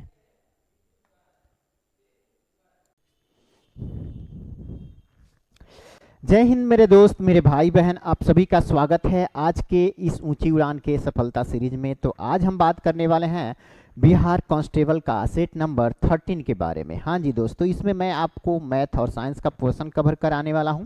तो चलिए शुरू करते हैं आज का डिस्कशन। हमारा क्वेश्चन हो जाता है, हमारा क्वेश्चन क्या हो जाता है, तो हमारा पहला क्वेश्चन हो जाता है, एक मिनट, हाँ यहाँ से हो जाता है, निम्नलिखित में से कौन सा संपर्क बल का उदाहरण है। तो संपर्क बल का उदाहरण कौन सा हो जाता है, तो पेशीय बल। पेशीय बल क्या है, तो संपर्क बल का उदाहरण है, क्योंकि पेशीय बल तभी कार्य करता है जो किसी वस्तु के संपर्क में आता है। जैसे कि हमको ये उठाना है, पेन उठाना है, तो ये पेशीय काम करेगा, संपर्क में आएगा पेशीय के, तभी ये उठ सकता है। ये मोबाइल उठाना है तो इसमें भी पेशीय बल का प्रयोग हो रहा है, क्योंकि ये टच हो रहा है। लेकिन कुछ होता है बल जो बिना संपर्क में आए हुए भी कार्य करता है, जैसे विद्युत बल हो गया, गुरुत्वीय बल हो गया, या चुंबकीय बल हो गया। ये दूर से भी हालांकि वस्तुओं को अपने तरफ अट्रैक्ट करता है, ठीक है। जैसे गुरुत्वाकर्षण जो चंद्रमा और पृथ्वी के बीच, ठीक है, चंद्रमा पर भी कोई वस्तु है तो वो अपने तरफ खींचेगा, वस्तु को अपने तरफ भी खींचेगा। पृथ्वी भी कोई भी वस्तु अपने तरफ खींचता है तो बल के ही कारण खींचता है, लेकिन ये दूर से लगने वाला बल है, ये संपर्क में आने पे नहीं लगने वाला बल है। फिर बात कर लेते हैं दूरी की इकाई निम्नलिखित में से कौन सी है, तो दूरी की, प्रकाश वर्ष दूरी की इकाई है। एक प्रकाश वर्ष कितना होता है, तो एक प्रकाश वर्ष कितना होता है, तो 9.46 इंटू दी 10 पे पावर 12 किलोमीटर, 10 पे पावर 12 किलोमीटर होता है, लेकिन वहीं अगर मीटर में बात करें तो 12 की जगह पे 15 हो जाएगा, ठीक है। तो ये प्रकाश वर्ष किसकी इकाई है, दूरी की इकाई है। और न्यूटन, न्यूटन किसकी इकाई है, तो ये बल की हो जाती है। वाट शक्ति की हो जाती है, वाट किसकी है तो शक्ति की हो जाती है। और जूल की बात करें तो जूल किसकी इकाई है तो कार्य की है, ठीक है, कार्य की इकाई जूल हो जाती है। नेक्स्ट क्वेश्चन की बात कर लेते हैं, क्वेश्चन नंबर 70 की, ठीक है, 17 नंबर। इसमें क्या पूछ रहा है, 1 पाउंड कितने औंस के बराबर होता है, तो ये बहुत सिंपल क्वेश्चन है। 1 पाउंड जो होता है वो 16 औंस के बराबर होता है। अब बात करें रेडियोधर्मिता की एसआई इकाई क्या है, तो रेडियोधर्मिता की एसआई इकाई बेकुरल हो जाता है, बेकुरल, बेकुरल। रेडियोधर्मिता की एसआई इकाई क्या होता है तो बेकुरल हो जाता है। एम्पियर किसका है, तो ये विद्युत धारा का है, ये विद्युत धारा का है। विद्युत धारा का इकाई क्या है, एम्पियर है। और डेसिबल किसकी इकाई है, तो ये ध्वनि की इकाई हो जाती है। ये किसकी इकाई है तो ध्वनि की है। और कोबाल्ट किसी की भी इकाई नहीं है, ये एक प्रकार का तत्व है। कोबाल्ट है क्या तो तत्व है। फिर बात करें, सीधी सड़क पर चल रही एक कार गति का उदाहरण है। किस गति का उदाहरण है, तो सीधी सड़क पे चल रही कोई कार क्या होगा तो सरल रैखिक होगा। सरल, क्योंकि सरल एक रेखा पे सीधे सीधा चल रहा है कार, तो क्या है तो सरल रैखिक गति का उदाहरण है। आवर्ती गति क्या हो जाती है, आवर्ती गति जैसे पेंडुलम होता है, ठीक है।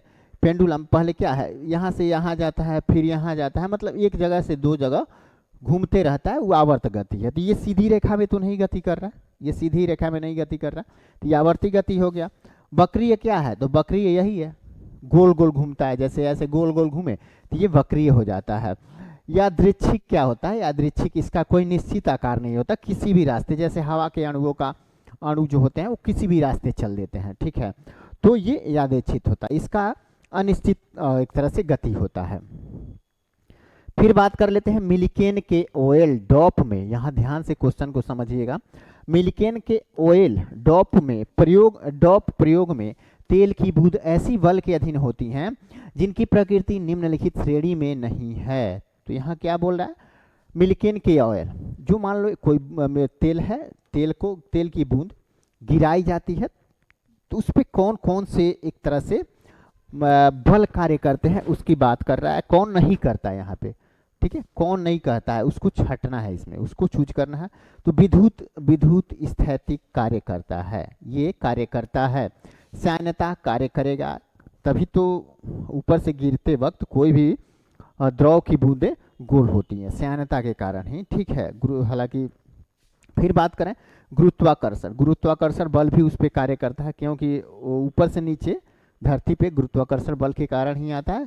फिर बात कर लेते हैं स्थिर चुंबकीय बल कार्य नहीं करता है, तो हमारा सही ऑप्शन डी हो जाएगा। सही ऑप्शन क्या हो जाएगा, डी हो जाएगा।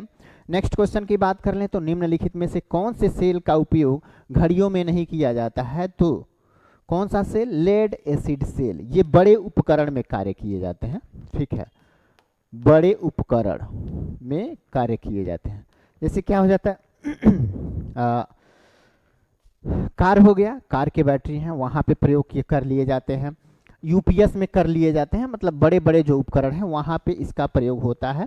ये घड़ियों में नहीं होता, जो सूक्ष्म उपकरण होते हैं उसमें इसका प्रयोग नहीं होता है। बाकी सिल्वर ऑक्साइड सेल इनका प्रयोग होता है, जिंक एयर सेल का प्रयोग होता है, मरकरी सेल का प्रयोग होता है, किसमें तो घड़ियों में, ठीक है, घड़ियों के सेल में इन तीनों का प्रयोग होता है, लेकिन जो लेड एसिड होता है इसका प्रयोग नहीं होता है। नेक्स्ट क्वेश्चन की बात कर लें, तो गैजेट्स के लिए उपयोग की जाने वाली AA बैटरी का प्रारंभिक वोल्टेज क्या होता है। प्रारंभिक वोल्टेज जो होता है ना, ये किसकी बात कर रहा है, गैजेट्स के लिए उपयोग की जाने वाली बैटरियाँ। जैसे क्या होता है रिमोट में, रिमोट हो गया, ठीक है, बच्चों का जो खिलौना रहता है ना, वो हो गया, फ्लैश लाइट हो गया, इन सब में जो प्रयोग किए जाते हैं, ठीक है, जो भी बैटरी प्रयोग किया जाता है उसी को गैजेट्स वाला हालांकि कहते हैं।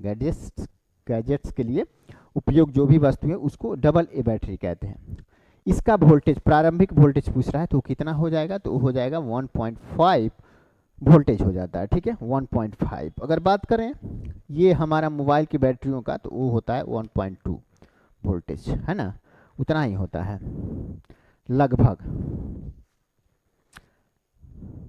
ठीक है। किस धातु के कण, किस धातु के कण, यहाँ ठीक है क्वेश्चन में, हाँ ठीक है क्वेश्चन में कोई दिक्कत नहीं है, क्वेश्चन में कोई दिक्कत नहीं है। आगे देख लेते हैं हम लोग। किस धातु के कण 357 अंश के क्वथनांक तक गर्म करने पर द्रव अवस्था में, द्रव अवस्था से गैस अवस्था में बदल जाता है, तो वो कौन सा हो जाता है, तो वो हो जाता है पारा। पारा को हम जब 357 से लेके 300, हालांकि 356 से लेके 357 के बीच, 356.77 होता है, ठीक है, यहाँ कभी कभी दे देगा। तो 356 से लेके 357 के आसपास जब इसको गर्म किया जाता है तो ये क्वथनांक तक पहुंच जाता है, क्वथनांक वाली स्थिति तक पहुंच जाता है, यानी एक तरह से उबलने टाइप का हो जाता है। ऑप्शन ए सही हो जाएगा। लोहा लगभग डिग्री सेल्सियस पर उबल जाता है। लोहा कितने डिग्री सेल्सियस पर उबलता है, तो 2861 से लेके 76, 2876 पे ये क्या करता है, तो ये उबलने लगता है। इसका लोहे का क्वथनांक यही है, 2861 से लेके 2800 कितना, तो 76 के आसपास। जंग लगने के लिए 3 घटक होने चाहिए। कौन कौन से घटक होने चाहिए, किसी भी वस्तु में जंग लगने के लिए 3 घटक कौन से आवश्यक है, तो एक तो लोहा सबसे आवश्यक है, लोहा, क्योंकि जंग उसी में से लगता है, लोहा होना चाहिए, दूसरा नमी होना चाहिए, और तीसरा ऑक्सीजन होना चाहिए। तो कहाँ है, हाँ यहाँ है, लोहा, ऑक्सीजन और नमी। लोहा, ऑक्सीजन और नमी बहुत जरूरी है किसके लिए, तो जंग के लिए, ठीक है, जंग के लिए बहुत आवश्यक है। नेक्स्ट क्वेश्चन देख लेते हैं। तो निम्नलिखित में से कौन सा एसिड अंगूर में मौजूद नहीं है, तो कौन एसिड अंगूर में मौजूद नहीं होता है, तो यहाँ बात कर लेते हैं। तो मैलिक एसिड हालांकि अंगूर में मौजूद रहता है, ठीक है, मैलिक एसिड अंगूर में मौजूद रहता है, और यहाँ पे टार्टरिक एसिड भी वहाँ पे मौजूद रहता है। यहाँ बात कर लें साइट्रिक एसिड, बहुत कम मात्रा में 9 के बराबर मौजूद रहता है ये, लेकिन एसिटिक एसिड इसमें मौजूद नहीं रहता है। ऑप्शन सी इसमें मौजूद नहीं रहता, अंगूर में एसिटिक एसिड नहीं रहता है। लेकिन बाई चांस एसिटिक एसिड नहीं दे तो आपका सही ऑप्शन कौन सा हो जाएगा, साइट्रिक एसिड। ये नींबू संतरा वगैरह में पाया जाता है साइट्रिक एसिड, ठीक है। ध्यान रखिएगा, मैलिक एसिड जो है उस सेव में पाया जाता है, नाशपाती में, इन सब चीज़ों में पाया जाता है मैलिक एसिड। एसिटिक एसिड आप लोग को पता होगा कि ये सिरका में पाया जाता है, बहुत फेमस क्वेश्चन है, सिरका में एसिटिक एसिड पाया जाता है। साइट्रिक एसिड नींबू संतरा में पाया जाता है। टार्टरिक एसिड जो पाया जाता है वो इमली वगैरह खट्टे जो है, हालांकि खट्टे तो सब हैं लेकिन खास करके इमली हो गया, उन सब में टार्टरिक एसिड ये सब पाया जाता है, ठीक है। नेक्स्ट क्वेश्चन की बात कर लेते हैं। तो निम्नलिखित में से किसका उपयोग वाइन के रिफाइनिंग एजेंट के रूप में किया जाता है। वाइन, शराब जो बनाया जाता है उसको रिफाइन करने के लिए, एक तरह से साफ करने की बात की जा रही है, ठीक है। जो वाइन होता है तो वाइन बनाते वक्त बहुत सारा गंदगी उसमें शामिल रहता है, तो उसको रिफाइन करने के लिए, जैसे जल को रिफाइन करने के लिए क्या करते हैं, फिटकरी डाल देते हैं, तो जल से गंदगी को निचोड़ के फिटकरी तह में ले जाके उसको बैठा देता है। वैसे ही ये बात कर रहा है वाइन को फाइनिंग करने के लिए, फाइनिंग करने के लिए जिलेटिन का प्रयोग होता है। जिलेटिन क्या करता है, तो वाइन में जो भी गंदगी मौजूद होती है, ठीक है, चाहे डेड ईस्ट होता है, बहुत सारे चीज़ होते हैं उसमें, प्रोटीन भी कुछ टाइप का होता है, उसको भी वो उसमें से बाहर करके नीचे तलहट्टी में सटा देता है, फिर उसको रिफाइन करके बाहर, मतलब छान के बाहर कर लिया जाता है, ठीक है। अब बात कर लेते हैं हम लोग कोबाल्ट थेरेपी, कैंसर जैसी स्थितियों के इलाज के लिए, कोबाल्ट क्या कह रहा है, तो कोबाल्ट थेरेपी कैंसर जैसी स्थितियों के इलाज के लिए रेडियो आइसोटोप कोबाल्ट 60 से कीड़ों को चिकित्सा उपयोग किया जाता है। तो देखो इसमें किस किरण का उपयोग किया जाता है वो पूछ रहा है, ठीक है। कोबाल्ट थेरेपी कैंसर जैसी स्थितियों के इलाज के लिए यहाँ पे रेडियो आइसोटोप जो कोबाल्ट 60 से प्राप्त किया जाता है वो किस किरणों के प्रयोग से इसकी चिकित्सा की जाती है, तो ये गामा किरणें हो जाती हैं। कौन सी हो जाती है, तो गामा किरणें हो जाती हैं। नेक्स्ट की बात कर ले तो आहार नाल का कौन सा भाग यकृत से पित्त प्राप्त करता है। आहार नाल का कौन सा भाग यकृत से पित्त प्राप्त करता है, तो देखो पित्त का निर्माण जो होता है वो कहाँ होता है, यकृत में होता है। पित्त का निर्माण यकृत में होता है, लेकिन वो निर्माण के बाद कहाँ चला जाता है, पित्ताशय में चला जाता है।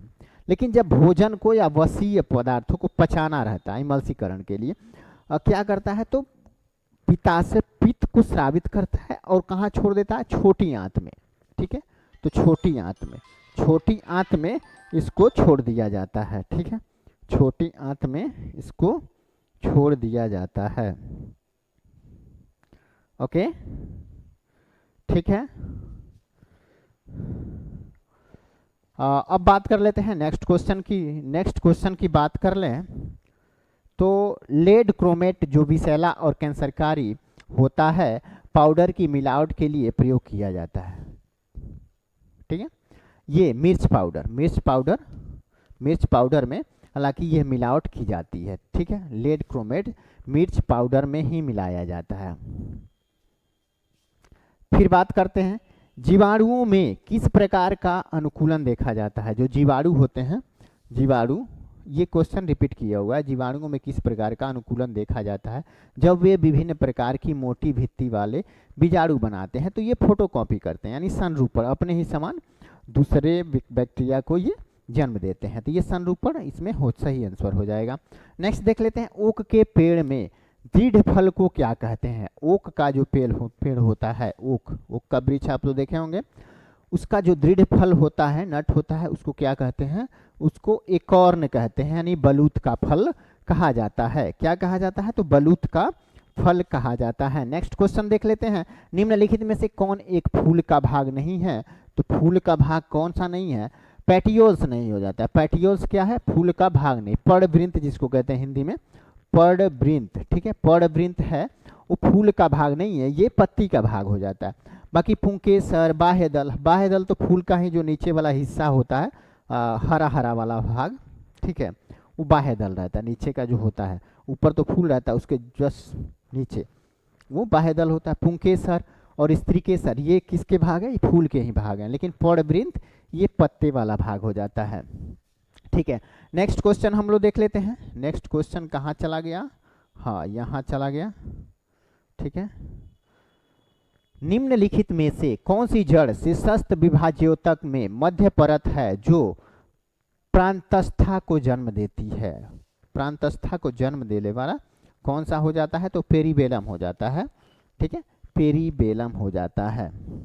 ये क्या होता है, तो पत्ते का मध्यस्थ भाग होता है। पौधे में लचीलेपन के लिए कौन सा ऊतक जिम्मेदार है, तो पौधे में लचीलेपन के लिए कोलेन काइमा के चलते पौधों में लचीलापन पाया जाता है। जब हवा चलता है तो ये डोलते रहते हैं कोलेन काइमा के कारण। लेकिन स्केलेरन काइमा के कारण क्या होता है, तो कठोरता, ठीक है, कठोरता किसके कारण होता है, तो स्केलेरन काइमा और कोलेन काइमा के कारण क्या होता है, तो लचीलापन होता है। एड्स मानव प्रतिरक्षाहीनता है जो विषाणु HIV के द्वारा होता है। कौन से वायरस के कारण एड्स होता है, ये पूछ रहा है, तो ये रेट्रोवायरस है। रेट्रोवायरस के कारण क्या होता है, तो HIV हालांकि एक वायरस ही है, तो वो रेट्रोवायरस फैमिली का ही HIV है जो एड्स का कारण बनता है। ठीक है, निम्नलिखित में से किसे सामान्यतः पॉन्ड सिल्क कहा जाता है, यानी पॉन्ड में पाए जाने वाला एक ग्रीन टाइप का शैवाल होता है, इसको पॉन्ड सिल्क कहते हैं। वो कौन सा हो जाता है, वो हो जाता है स्पाइरोगाइरा। ठीक है, स्पाइरोगाइरा क्या है, तो एक हरा शैवाल है जो अक्सर पानी में पाया जाता है। देख लेते हैं ईमेल का फुल फॉर्म क्या होता है, तो ईमेल का फुल फॉर्म जो होता है वो होता है इलेक्ट्रॉनिक मेल ईमेल का फुल फॉर्म होता है। ठीक है, सूचना राजपथ किसे कहते हैं, तो जो इंटरनेट होता है उसको सूचना राजपथ कहते हैं, इंटरनेट को। ठीक है, इंटरनेट को। हमारा अब क्वेश्चन आ गया कौन सा, हमारा क्वेश्चन अब आ गया मैथमेटिक्स। चलिए मैथमेटिक्स यहाँ से देख लेते हैं। ठीक है, मैथमेटिक्स वाला क्वेश्चन आ गया। यहाँ क्या कह रहा है, मोहन, मीना और माधव क्रमशः 3000, 2000 और 5000 का निवेश करके एक साझेदारी में प्रवेश करते हैं। ठीक है, 3 लोग एक साझेदारी में निवेश करते हैं जिसमें मोहन 3000, मीना 2000 और जो माधव रहता है वो 5000 रुपया निवेश करता है। अब देखो 5600 रुपया वार्षिक लाभ होता है, ठीक है। 5600 रुपया वार्षिक लाभ में दिए गए नामों में क्रम में उनका हिस्सा क्या है? तो भाई जिस रेशियो में उन्होंने इन्वेस्ट किया उसी रेशियो में उनका क्या होगा? फायदा भी होगा, सीधी सी बात है, ठीक है। तो देख लेते हैं किस रेशियो में, 3000, 2000, 5000, यानी 3 संबंधे 2 संबंधे 5 के रेशियो में इन लोगों ने इन्वेस्ट किया है। और फायदा कितना हुआ? 5600, और 5600 को इसी रेशियो में तीनों में बांट देना है। तो 3 2 5 और 5 10। अब पहले को देते हैं, किसको? मोहन को, 3 हिस्सा, 10 में से 3 हिस्सा, तो 10 से 10 कट गया। 56 तिहाई कितना हो जाएगा भैया? तो 56 तिहाई कितना? 6 3 18, 5 तिहाई 15, 1680। मोहन जी को कितना मिला? मोहन जी को मिला 1680। तो ये हो गया, 2 ऑप्शन में 1680 है, बाकी ऑप्शन ए और ऑप्शन सी कट गए। अब दूसरे का हिस्सा देख लेते हैं। दूसरे का 2000, तो 3 की जगह पे 2 से गुणा कर देंगे, तो 56 दूनी 128, ठीक है। 56 कितना हो जाएगा? 560 हो रहा है ना, 560, 56 दूनी 112 हो जाएगा, यानी 112, यानी कि 1120 रुपया। मीना का हिस्सा 1120 रुपया, तो किस में है? तो ऑप्शन बी में ही है, बाकी और किसी में नहीं है। 1120 और 2800 तो मिल जाएगा किनको? माधव जी को, ठीक है। माधव जी को 2800 मिल जाता है। वैसे भी सिंपल में अगर निकालना चाहें तो आप बहुत आसान तरीके से निकाल सकते हैं रेशियो के माध्यम से। ये तो मिनटों सेकेंडों में बनाने वाला सवाल है। चलिए देख लेते हैं। एक बस क्रमशः 20 किलोमीटर, 40 किलोमीटर, 60 किलोमीटर और 120 किलोमीटर चाल से 12 किलोमीटर की 4 क्रमांगत दूरियां तय करता है, ठीक है। देखो 12 क्या ये कह रहा है? यहाँ पे क्वेश्चन समझना बहुत इजी है, देखने में हार्ड लग रहा है। 12 12 12 12 12 12 किलोमीटर का 4 दूरी तय किया जाता है। पहला 12 किलोमीटर 20 किलोमीटर की रेशियो से, दूसरा 12 किलोमीटर किस रेशियो से? तो 40 किलोमीटर रेशियो से, और तीसरा 12 किलोमीटर 40 की स्पीड से, और चौथा 12 किलोमीटर 120 के स्पीड से तय किया जाता है। तो टोटल दूरी निकाल लो। टोटल दूरी कितना हो जाता है? 12 चौकों 48, टोटल दूरी 48 किलोमीटर तय की गई है और इसी रेशियो में तय की गई है। अब इसको सॉल्व कर देंगे, सॉल्व, ठीक है, तो हमारा आंसर आ जाएगा। अब आप लोगों को तो अच्छे से सॉल्व करना आ ही रहा होगा।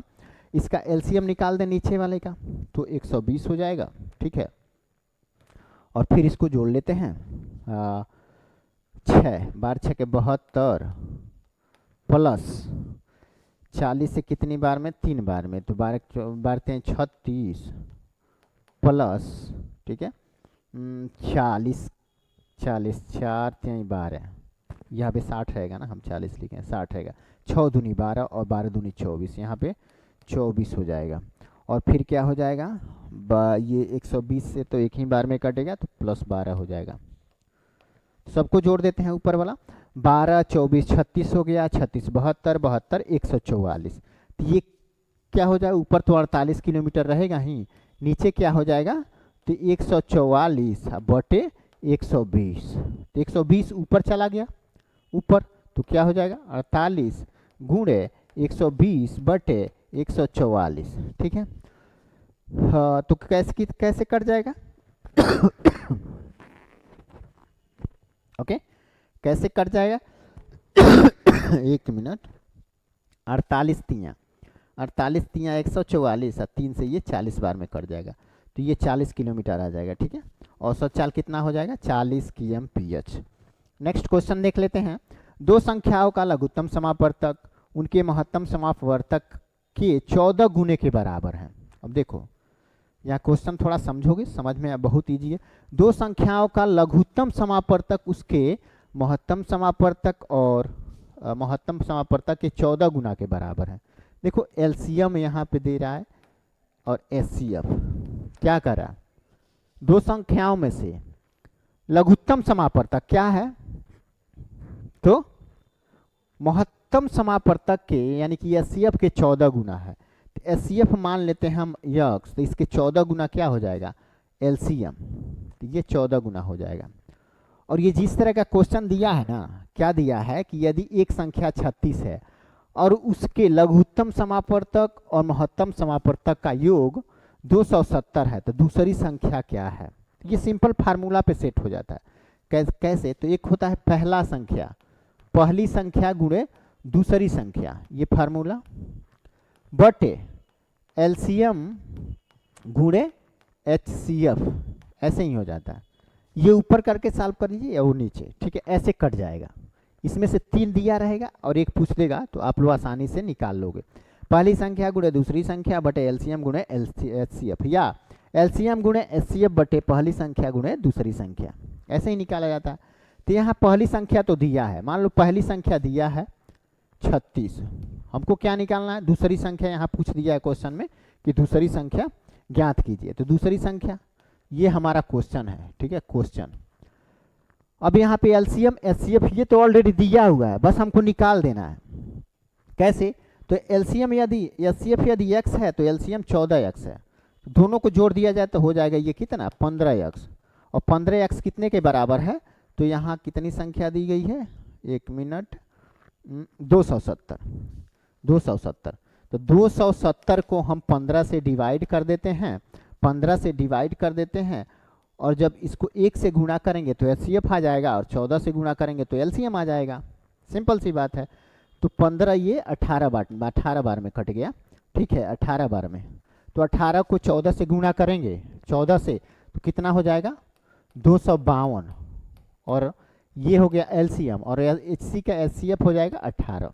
तो इसको सॉल्व कर देंगे, आ जाएगा 18 दूनी 36 और ये 126। 126 ऑप्शन ए सही हो जाएगा, ऑप्शन ए। नेक्स्ट क्वेश्चन देख लेते हैं। वह छोटी से छोटी संख्या ज्ञात कीजिए जिसे 2488 में जोड़ने पर प्राप्त संख्याएं 3, 4, 5, 6 से पूर्णतः विभाजित हो जाए। कौन सी संख्या है? तो इन सबका एलसीएम निकाल लेंगे। 3, 4, 5, 6 का एलसीएम कितना हो जाएगा, तो ये इसका एलसीएम हो जाएगा 60, ठीक है, 60 हो जाएगा। अब 60 को क्या करेंगे, तो 2488 में 60 से भाग करेंगे, कितनी बार में कट जाएगा देखते हैं। 6 चौको 24 यानी 6 चौको 24 यानी 60 को 4 बार में गुणा करें तो 240 हो जाएगा, बचेगा कितना, 8 यानी कि 88, है ना। तो 60 एक बार में, एक बार और कट करते हैं इसको यहाँ 60 से, तो कितना बच जाएगा यहाँ पे, 8 और 2 28, ठीक है। अब देखो 28 में हम क्या जोड़ेंगे कि वो 60 हो जाए, तो सिंपल सी बात है, 28 में हम अगर 32 जोड़ देंगे तो ये 60 हो जाएगा, और यही हमारा क्वेश्चन पूछ रहा है। 32 किस ऑप्शन में है, तो ऑप्शन डी में हो जाता है, ऑप्शन डी में है 32। कितना सिंपल है। आगे हम लोग देख लेते हैं 97। एक बैग में क्या दे रहा है, एक बैग में 1, 2, 3 और 20 की संख्या वाली गेंदें हैं। एक बैग में 1, 2, 3 और 20 की संख्या वाली गेंदें हैं।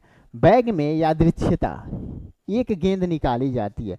क्या प्रायिकता है कि निकाली गई गेंद पर संख्या 3 या 5 से विभाज्य हो जाएगी। थोड़ा ये क्वेश्चन चेंज है, ठीक है, आपके सेट में दूसरा क्वेश्चन यहाँ पे मिलेगा, ये वाला क्वेश्चन नहीं यहाँ पे पूछने वाला। 1 और 50 के बीच कितनी अभाज्य संख्याएं आती हैं। 1 और 50 के बीच में हम ये काउंट कर देंगे तो हो जाएगा, जैसे क्या हो जाएगा, तो 2, पहला 2 हो जाता है, 3, 5, 7, 11, ठीक है, 13, 17, 19, 23, 29, 31, फिर 37, 41 और ऐसे करके 41 के बाद 43 आ जाएगा, फिर 47 आ जाएगा। इतना संख्या क्या होगा, तो 1 से 50 के बीच में अभाज्य संख्या हो जाएगा। यानी 1, 2, 3, 4, 5, 6, 7, 8, 9, 10, 11, 12, 13, 14, 15 कहीं है क्या, ऑप्शन बी में, ठीक है, ऑप्शन बी में हो जाता है, ये ऑप्शन बी में ये संख्या हो जाता है, ठीक है। अब देख लेते हैं नेक्स्ट क्वेश्चन। नेक्स्ट क्वेश्चन है, यदि 5 क्रमांगत सम संख्याओं का औसत 10 है, 5 क्रमांगत सम संख्याओं का औसत 10 है, तो इन 5 संख्याओं को आरोही क्रम में व्यवस्थित करने पर मध्य स्थान पर स्थित संख्या ज्ञात कीजिए। तो वो क्या होगा, तो यहाँ क्या करें, यदि 5 क्रमांगत सम संख्याओं का औसत 10 है, तो क्रमांगत है तो 2 आगे होगा 2 पीछे होगा, वो भी सम में, तो 2 पीछे सम कौन हो जाए 8 और 6, आगे सम कौन सा हो जाएगा 12 और 14। ठीक है, अब यहीं पे इन पांचों संख्याओं का आरोही क्रम में व्यवस्थित करने पर मध्य स्थान पर स्थित संख्या कौन सी होगी ये पूछ रहा है। तो आरोही क्रम में तो ये ऑलरेडी है, ये है, तो मध्य स्थान में कौन है 10 ही है, तो हमारा सही ऑप्शन क्या हो जाएगा 10 हो जाएगा। ठीक है, 10 हो जाएगा। नेक्स्ट क्वेश्चन हम लोग देख लेते हैं और फाइनल क्वेश्चन हमारा हो जाता है साधारण ब्याज। साधारण ब्याज, ठीक है, पर एक निश्चित राशि 2 वर्षों में 1250 और 5 वर्षों में 2000 हो जाती है, तो प्रति वर्ष ब्याज की दर ज्ञात कीजिए। दशमलव के 2 अंकों तक यहाँ पे निकालना है। तो बहुत सा सिंपल है, पहले क्या करेंगे तो साधारण ब्याज 5 अंकों का 5 वर्ष के लिए निकाल लेंगे, या सिंपल देख लीजिए, साधारण ब्याज पर एक निश्चित राशि 2 वर्ष में कितनी हो जाती है 1250 और 5 वर्ष में कितनी हो जाती है तो 2000, यानी 3 वर्ष में कितना हो जाएगा 750 1200, ठीक है 750 3 वर्ष का हो जाता है इसका ब्याज। एक वर्ष का कितना हो जाएगा तो 250 हो जाएगा। ठीक है, 3 वर्ष का यदि 750 है तो 100 वर्ष का 250 हो जाएगा, ऐसे हो जाता है। तो अब हम इसमें क्या करेंगे, देखो पूरा टोटल अंक में से हम 2 वर्ष का घटा देंगे, यानी कि 2.5 गुणे 2 यानी 500 रुपया हम इसमें से घटा देते हैं। किस में से 1250 में से 500 घटा लेते हैं, तो हमारा मूलधन हो जाता है कितना, मूलधन हो जाता है 750। ठीक है, 750। अब देखो यहाँ पे 750 है और हमारा 1 साल का ब्याज जो आ रहा है वो 250 आ रहा है। अब इसको परसेंटेज में निकाल देना है, बस सॉल्व हो गया। ठीक है, 250 3 बार में कटेगा 750 और 3/100 हमारा आंसर हो जाएगा। या तो ऑप्शन 100/3 रहेगा या 33.33% रहेगा, और यही हमारा सही हो जाता है। तो कौन सा है ऑप्शन में 33.33 है क्या, नीचे नहीं है, यहाँ पे दिखेगा। ठीक है, यहाँ पे ऑप्शन नंबर बी हमारा सही हो जाता है। ठीक है, बी सही हो जाता है। तो ये रहा बिहार कांस्टेबल का सेट नंबर 30 का डिस्कशन। अगर आप लोग को ये वीडियो अच्छा लगा हो तो लाइक शेयर और सब्सक्राइब करना ना भूलें। मिलते हैं नेक्स्ट क्लास में, तब तक के लिए सभी को tata bye bye, thanks for watching.